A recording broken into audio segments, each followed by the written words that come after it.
हिंदी के महत्वपूर्ण कवि केदारनाथ अग्रवाल का जन्म 1911 में हुआ था और 2000 में उनकी मृत्यु हुई थी।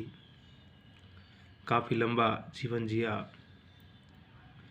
पेशे से वकील थे और उत्तर प्रदेश के छोटे से कस्बे बांदा में रहते थे, जहाँ पर रामविलास शर्मा अक्सर आते जाते थे, नागार्जुन आते जाते थे और भी इनके जितने भी मित्र थे वो सभी आते जाते थे। और एक तरह से कह सकते हैं कि इन लोगों के लिए वो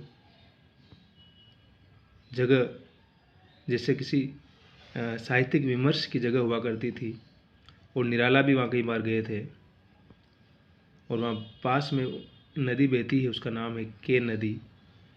केदार जी ने उस नदी पर बहुत सारी कविताएं लिखी। एक कवि का परिवेश उसकी कविता में हमेशा प्रतिबिंबित होता है, रिफ्लेक्ट होता है। तो इनकी कविताओं में भी कुछ ऐसा ही है। इनकी कविताओं को दो हिस्सों में बांटा जाता है, राजनीतिक कविताएं और प्रकृति पर बहुत अच्छी कविताएं लिखी इन्होंने। पहली धारा की कविताएं मुख्यतः कहे केदार खरी खरी में संग्रहित कर दी गई है। विचारों से मार्क्सवादी होने के कारण उन्होंने आरंभ से ही शोषण, दमन और अत्याचार का विरोध किया और सन 47 में देश आज़ाद हुआ। लेकिन केदार का सपना जनवादी सरकार की स्थापना में निहित था। वे सच्चे अर्थों में जनवादी हैं। आज़ादी के पहले तथा बाद की स्थितियों का दस्तावेज उनकी कविताओं में मिल जाएगा, इसमें संदेह नहीं।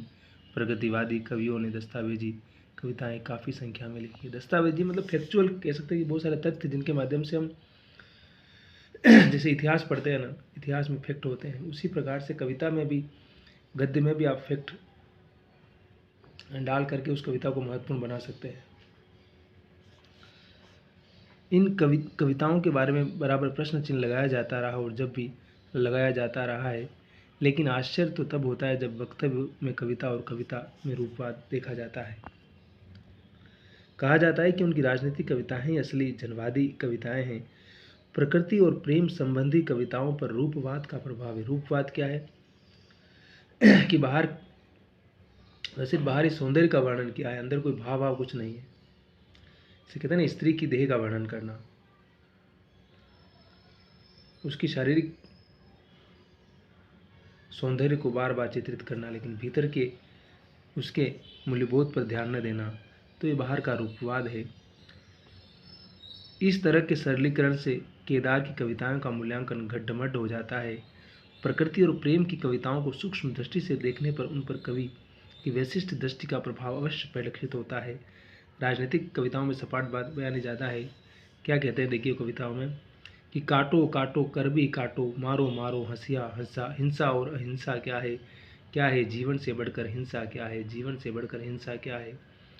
डंका बजा गांव के भीतर, सब चमार हो गए इकट्ठा, एक उठा बोला दहाड़ कर हम 50 है, पर हाथ 100% है, 100 हाथों से का फल बहुत बड़ा है। हम पहाड़ को भी उखाड़ कर रख सकते हैं, हम पहाड़ को भी उखाड़ कर रख सकते हैं। सिपाही का डंडा तोड़ता है अंडा, शांति का दिया हुआ अंडे से निकल आया संतोष, भभक उठा रोष, लहर उठा डंडा, क्रांति का। तो इस प्रकार की क्रांति की बात बार बार वो अपनी कविता में करते हैं केदारनाथ अग्रवाल। इसमें कोई इसे प्रतिबद्ध कविता कहे कोई रोक सकता है, यदि कोई जनवादी कहे तो इसका कोई क्या बिगाड़ लेगा। जीभ है तो कुछ भी कहा जा सकता है। यदि इसके लिए कोई नया काव्यशास्त्र गढ़े तो क्या मोहम्मद मना कर सकते हैं। क्रांति का परचम लहराने वाली कविताओं के बारे में शुक्ल जी ने लिखा है कि क्रांति के नाम पर परिवर्तन की प्रबल कामना हमारे हिंदी काव्य में प्रलय की पूरी पदावली के साथ व्यक्त की गई है। सब बातों में परिवर्तन ही परिवर्तन की कामना, कहाँ तक वर्तमान